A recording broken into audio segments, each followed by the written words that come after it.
everyone, I'm Jacky, the main character in today's case. And Mandy, Jacky's girlfriend. You guys know that yesterday was my birthday and I, have some trouble. Happy birthday, Jacky! Guess what gift I bought for you? Is it my favorite? Yes! iPhone 12 Pro Max! Well.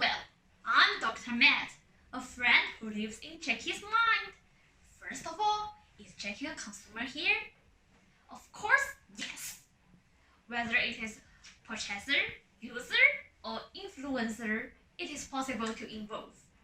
So, although Jacky didn't buy this iPhone by himself, he still belongs to consumers.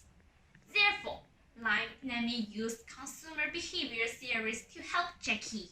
Dr. Mad, please help me! My dream of Samsung Galaxy S21 Ultra! What's Jacky's attitudes towards the different brands of phones? He likes and desires Android phones, especially a Samsung Galaxy S21 Ultra.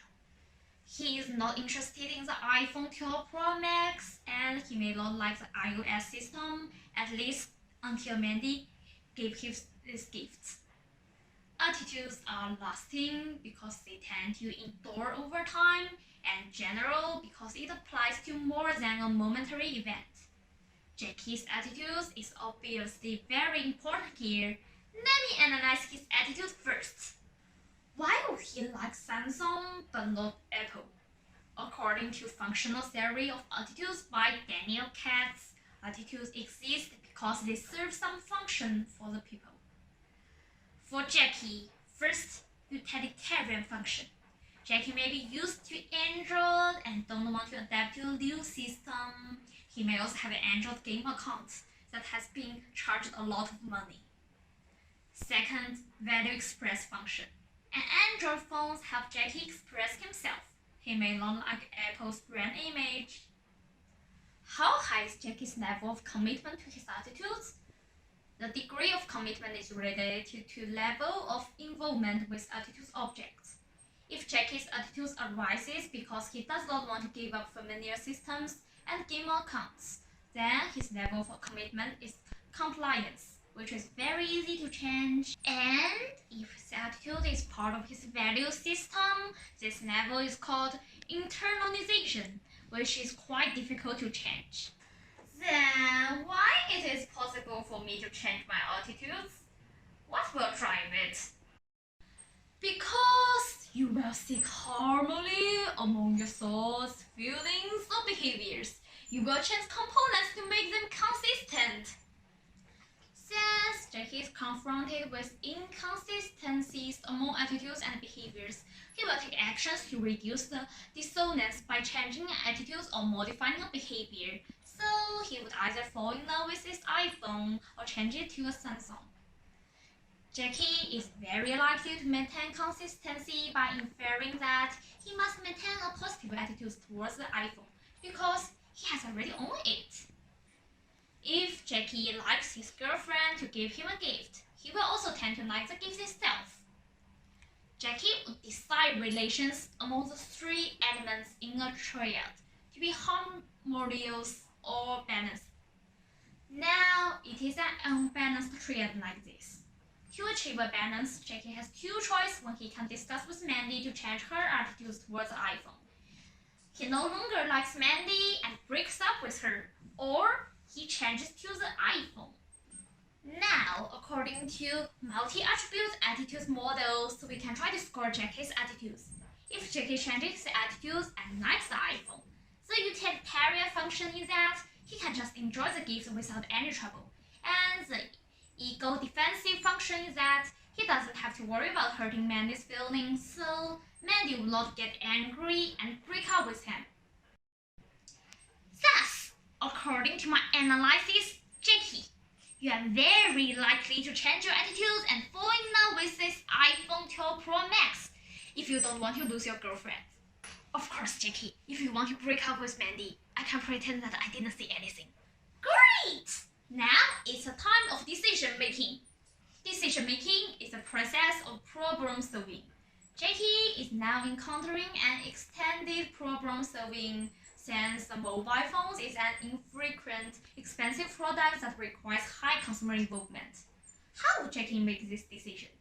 In traditional rational perspective, Jacky would integrate as much information as possible, with pluses and minuses, arrive at a decision. In experimental perspective, Jacky would focus on the totality of the phone and the relative affective responses, such as his feelings. There are 4 stages in decision-making process. The first step, problem recalculation. Now, Jacky's problem is that he got an iPhone that doesn't meet his previous expectations. In addition to the primary demand for a new mobile phone, Jacky also has a secondary demand of using a specific brand. The second step is information search. From the perspectives of traditional information economics, Jacky should survey the environment for appropriate data to make a reasonable decision. However, these 2 phones obviously have their own pros and cons in terms of performance and functionality, so they are not focus of Jacky's consideration. Thus, Jacky does not necessarily conduct a rational search here. Jacky might adjust decisions based on the following ideas. Number 1. Mental accounting. Jacky might frame the problem in terms of gains or losses, since he has already received such a gift for free. It seems to mean loss ought to voluntarily give it up. Number 2. Sunk cost fallacy. Because Jacky didn't pay for the iPhone himself, he could waste it without psychological burden without sunk costs. Number 3. Loss aversion. Consumers emphasize losses more than gains. In the case that the iPhone has become Jacky's property, although its price is similar to that of Samsung, losing money is more painful to us than gaining money is pleasant. Number 4. Prospective theory. When faced with gains, people hate risks. But when faced with losses, people are willing to take risks.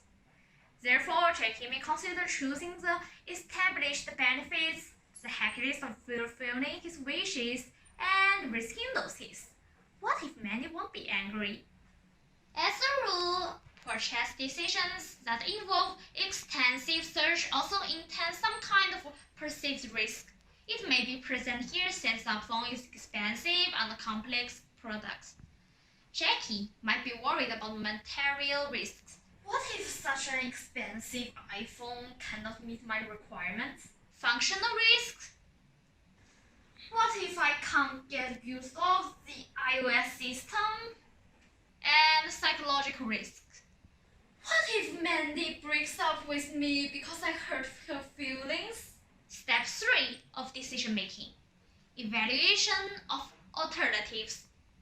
Before Jacky received this gift, although the iPhone was definitely in his invoked set, it was obviously not in his consideration set.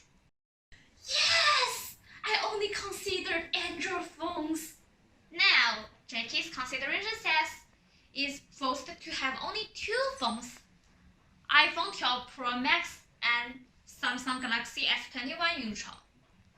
Now, it's the next step, product choice. Since these 2 phones are unlikely to satisfy Jacky's in all dimensions, Jacky can adopt compensatory decision rules, just like the multi-attribute model mentioned before. Let's take another look at the table. Now, Dr. Matt announced, choose iPhone 12 Pro Max, Jacky. After you choose it, or even just after you receive this gift, you are actually changing your attitude and gradually falling in love with it. And in this way, you don't need to worry about Mandy breaking up with you. Why do you want to analyze from the perspectives of consumer behavior, not from the perspectives of your girlfriend?